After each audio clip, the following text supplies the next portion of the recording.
Hello, Pod Pro. Thank you so much for choosing to tune into this presentation. I know you have so many options to choose from. They're all amazing. So I really appreciate you being here. If you're a podcaster who has been considering rebranding your podcast, you're in the right place. And before we get started, I just want to clarify what I mean when I say podcast rebrand. So rather than starting a whole other podcast on a whole other podcast feed, what you're doing is you're essentially just flipping your current feed. So you're going to change potentially your title, your cover art, your show description, your intro, outro, and just reintroducing your audience to essentially a new podcast, maybe just a slight pivot from where you were before. Now, most podcasters, when they think about a podcast rebrand, they immediately look at it as like this death sentence. Like they think they're going to lose all these followers and they're going to have to start over from scratch. But in reality, at least in my experience, it's actually quite the opposite. A podcast rebrand, if it's done right, it can be this really unique, awesome opportunity to really breathe new life into your show and to drive fresh momentum back to your podcast. I want to start by telling you a quick story that I heard recently, and I thought it was perfect for this conversation. So I want you to picture two spear fishermen. Every day, the fishermen, they go out, they wade into the water, and they spend all day, but each fisherman always comes home with 5 fish. So they wake up in the morning, they wade out into the water, stab, stab, stab, stab, stab. At the end of the day, they come home. Next day, go out into the water, spend all day, come home with 5 fish. Now, the first fisherman, of course, he wishes he could catch more fish, but at the end of the day, he's getting all the fish he needs. He's able to provide for his family, and he has his systems finally nailed down so that he's confident he's going to get 5 fish every day. So he doesn't want to do anything to disrupt what he's already built. The second fisherman, however, he's starting to think, maybe I can expand on this and really grow my fishing empire. So he decides to actually take a step back and reevaluate what he's doing. During that time, the first fisherman continues to go out onto the water, and every day he catches 5 fish. So in the short term, it does look like the first fisherman is having a more successful fishing business. The second fisherman, though, he's actually working on building a boat and sewing a net. And eventually, once he's built his boat and he's sewed his net, he goes back out into the water. He surpasses that first fisherman. He goes deeper into the water. And with one cast of his net, he gathers 10 times as many fish. And not only does he gather 10 times as many fish, but he saves all those hours in the day where he otherwise would have been spent wading in the water, spearfishing, and he's able to reinvest those hours back into building his fishing empire. So obviously, in the long term, the second fisherman, even though he took a step back, he ended up being more successful in his fishing business in the long run. So I want you to look at your podcast like this. And maybe you relate more to the first fisherman. You're like, I finally got all of my systems in place. I know that if I publish 1 episode a week, I get about 5 new listeners a month. My listeners are happy. This is working for me. But maybe you're like the second fisherman where you're like, my systems are in place. It finally is functioning like a well-oiled machine, but there's some pull in my gut that's saying, maybe if I make a small tweak and maybe define my listener a little bit more narrowly, or maybe try to make some sort of pivot that'll make this huge impact in my show, maybe I can go out there and catch more listeners in a shorter amount of time and really grow my podcast a lot faster. And so if that's you, you may be considering rebranding your podcast. So in this episode, what I want to do is I just want to give you one perspective, which is my experience of rebranding after just under 2 years and 100 episodes under my former title. And I just want to share with you some of the things that worked, some of the things that didn't work as well, so that you can go into your decision about rebranding just more informed and decide if you do want to rebrand or not. And if you do, how you actually want to move forward with that process. A little about me. My name is Angie Griffith. I actually come from over a decade in the music business, and I moved into podcasting in 2020 when I built out a podcast division for the company that I had been working for about 8 years. And then in 2021, I pivoted that department into my own business in the podcasting space. So when I first started my entrepreneurial journey, my first priority obviously was, how do I make money? I'm leaving this cushy career with these benefits and a salary. How do I do this on my own? So I had it in my mind, of course, because this is what all the gurus sell us. I was going to create a scalable group coaching program teaching people how to start a podcast. So in my mind, I was going to be the how to start a podcast girl. So I was thinking, okay, if this is my end goal, I should obviously have something out there in the podcast listening apps so that if someone searches the podcast apps, how to start a podcast, they'll find my podcast, they'll listen to an episode, they'll download my freebie, they'll enter my funnel, and then eventually they'll enroll in my coaching program. That's the dream. We're sold. So when I first decided I needed to have something out there in the podcast listening apps, I knew it wasn't going to be the podcast of my dreams. Yes, I wanted to have the podcast of my dreams one day. I was so excited to do that, but it wasn't the right timing. I needed to get clients first. So I decided in about 5 minutes, barely thinking about it, because I was never even planning on sharing this podcast with the world. I said, okay, I'll title it 4 Things for Your Podcast, and I'll do short episodes. 4 things for your podcast in 4 minutes or less. Surely I'll be able to do this on the side. It won't be that big of a deal or that much more work for me to do on a weekly basis. But because of the intention behind why I started my podcast and the timing of when I started my podcast, it actually ended up feeling like way more work than it should have. So this was the most draining, grueling process. I hated every minute of it. I did publish a 4-minute episode weekly, but it was really, really hard for me and it did not feel in alignment at all.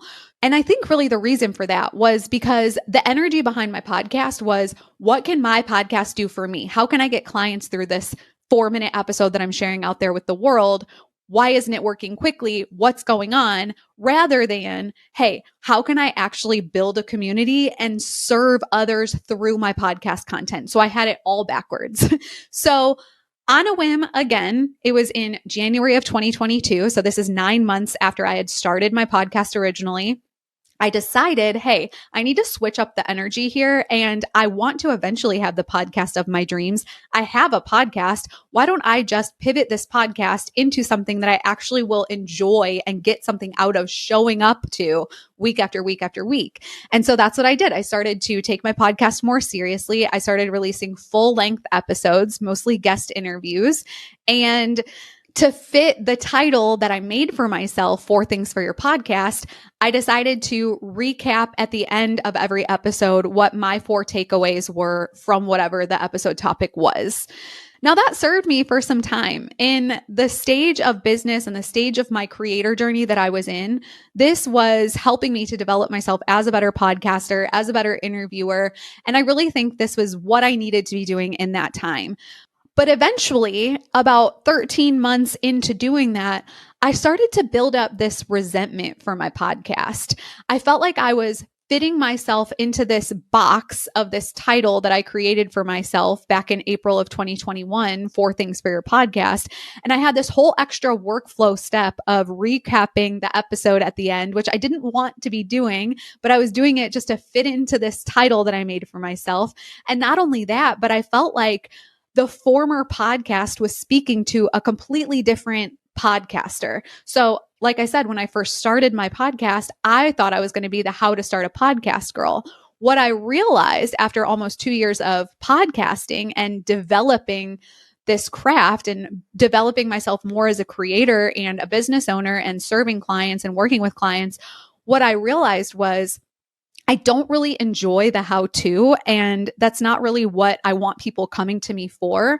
What I enjoy and where my skill set lies from coming from the music business, where I was managing high-profile clients and their careers and putting together these big deals and working on this like upper level kind of scale, is where I can really serve podcasters, is taking them from having a podcast as a hobby to really building this thriving brand and business around their podcast.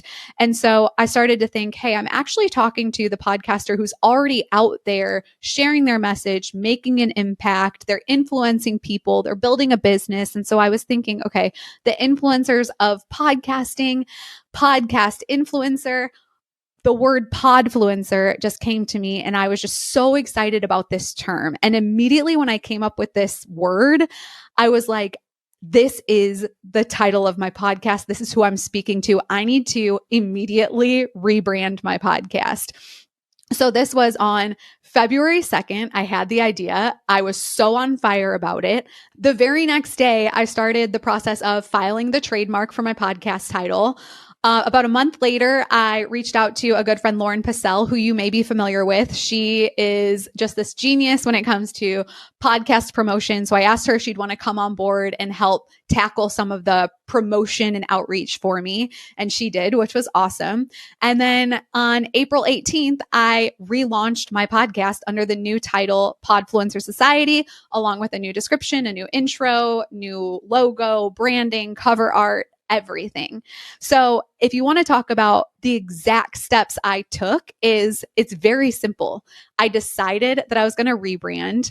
I took action without overthinking it. So I just went with my gut, what I intuitively felt was going to be best for the growth of my show and really drawing in more listeners by casting one net and just like being really clear with who I'm targeting and how I'm serving them.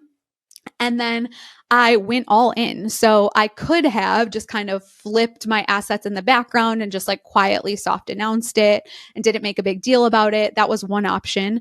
But I really made the decision to put together a full marketing plan, because what an opportunity to get new momentum around my show. This is like a once in a lifetime opportunity. And so if you want to know every single thing I did, I actually recorded an episode on my podcast with Lauren. I brought her on as a guest, and I go through every single thing I did to promote my rebrand.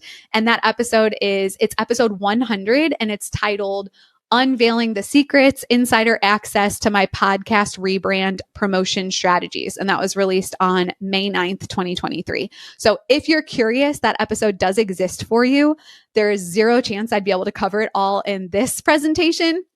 So what I decided to do for you is I thought about, if I had to pick the top 3 things I did to promote my podcast rebrand, what would they be? And here's what they would be. So I'm going to work from number 3 to number 1, which is my favorite. Okay. So number 3 is I actually put together a press release. So for the context of this, the context of a podcast rebrand, it's not really about having this whole campaign, because that is going to, first of all, a formal press campaign usually takes about 60 to 90 days lead time. And I didn't have that. I wanted to move much quicker than that. And also to hire like a formal publicist, at least where I come from in the entertainment space, they're on a retainer for like $5,000 to $7,000 a month. And that's just not extra cash that I had lying around. So I did want to have a press release, but it was less about having a campaign around a press release and servicing it. It was more about just consolidating all of the key information about my rebrand so that I could effectively communicate the announcement on the day that I launched it, and also for years to come by like hyperlinking it when I mention the rebrand to people. Also, if you have a partner on board, which isn't going to apply to everybody, but if you have, let's say you bring on a sponsor to share in this momentum, or if you sign with a network to share in this momentum, or whatever it is, putting together a press release, it actually makes it so much easier for that partner to help you to cross promote. Because if you think about it, let's say you have a sponsor, they have so much going on, like they're happy just to like give you a check and trust that you're going to meet those deliverables. So they're not really going to go out of their way to really research all of the details behind your rebrand. But if they're given a press release, that's something that they can easily like pull little things out of and send it out on their social media, or they can just send it out to their newsletter. There's so many things that your partner can do if you take the time to give them something that they can actually work with to promote quickly, so that you're actually doing the work for them. And then also, if you have a partner and they're included in your press release, that press release is going to make it easier for you to secure future partnerships because it looks really clean, polished, and professional. And your future partner can know that you take your brand that seriously. So the third best thing I did was definitely the press release. Second best thing I did is I stepped out of my comfort zone because I hate asking for help. I'm a one-person show. I do everything on my own. Of course, I would love to outsource, but the reality is like I'm very particular and I don't have a budget. So I end up doing a lot of things on my own. So asking for help is something that's really challenging for me. But I knew that if I really wanted to make a splash, I would need help from my peers. So I did send some requests out to about 15 friends in the podcasting industry who have podcasts speaking to my target audience. And I asked for their support. And I also went back to all of my previous podcast guests and asked for their support as well. So third best thing was press release. Second best thing was requesting support from others. And then the final thing, which is like something I almost didn't do because I was like, what's the point? Is I actually bought a billboard. So in Nashville, there's this area called the Gulch, which is right outside of downtown, high traffic, beautiful area. And there's a big billboard there. So obviously, in my mind, I'm like, people driving by aren't going to like see this billboard, pull over, follow my show. Like, and I wouldn't want them to anyway. That's like kind of dangerous. And also they're not going to like go home and then remember to go back and follow my show. But in my mind, it was less about the action of the drivers and more about, again, going back to like market positioning. So in my mind, it was all about the picture of the billboard that I could share online. So I bought the lowest priced package, which was $250 for 30 minutes on a rotating screen. So in total, my podcast would get 8 minutes of screen time. I showed up to that billboard. I got that picture within that 30-minute window. And that ended up being the single thing that drove the most momentum to my show just because of how cool it looked. Not only that, but I put my sponsor's logo on there and it made them look really cool. So to everyone that followed me, it looked like, hey, Angie has this awesome sponsor and they put this money behind her rebrand. But like in reality, I bought the billboard and made my sponsor look cool. But it was my highest engaged post across all my social media platforms. Like I'm talking like ever, I think, not just around the rebrand, but like at least 400% higher engagement than all the rest of my posts. And again, it just like made my whole rebrand just look more polished and looked more professional and look like I had this massive support behind me when in reality, it was just, hey, I paid $250. So obviously I couldn't have known the billboard was going to have that kind of impact, but it was such an amazing promotion strategy that ended up being awesome for my podcast rebrand. So press release, asking for support, and then the billboard. If I had to say, if there was anything I did wrong, definitely it would be this. So I'm sure you're aware you can submit to Apple Podcasts for promotional support to get on like new and noteworthy or whatever. There's just a simple Airtable form that you can fill out. You can do this anytime. It doesn't have to be for a launch or a rebrand, but I decided to take the opportunity to ask for promotion support from Apple Podcasts for my rebrand. What I did was I told them all of my plans. I was like, hey, this date is really important because this is when I'm rebranding. This is everything I'm doing. I literally listed out for them every single marketing strategy that I was going to do, including the billboard, including the press release, including all the asking for support. And I thought surely they would take me seriously and of course want to promote this for me. But then I heard crickets. And then later on, I was thinking about it and I realized I was just moving too quickly. I didn't really think about this good enough or hard enough. And really what I should have done is instead of asking for a favor from Apple Podcasts, I should have presented it as a win-win situation. So I should have presented it as a co-promotion, co-marketing, team effort strategy. Like, hey, if you promote my podcast, I will, for instance, direct all of my listeners around my rebrand promotion. I will direct everyone to Apple Podcasts. So I'll only service an Apple Podcast link if you in turn feature me on Apple Podcasts, something along those lines. I think that would have had a bigger impact. Now, I don't know for sure if that would have made Apple Podcasts look at me any differently. Who knows what the Apple Podcast promotion gods do, but at least I think that would have given me a better chance. Now, if you're someone like me and you're a one-person production team and you're wondering how the heck you're going to stay organized through all the different moving parts of your podcast rebrand, because I know it can feel overwhelming, just do what I do. I always go back to my time in the music business and the things that I learned. And whenever I had a client who was maybe announcing a tour or putting out an album or even putting out a single, the first thing I would do is just pull up a simple Google sheet and create a timeline for myself. So the date on the left side, and then the description of whatever it is on the right side, and then just work through the list.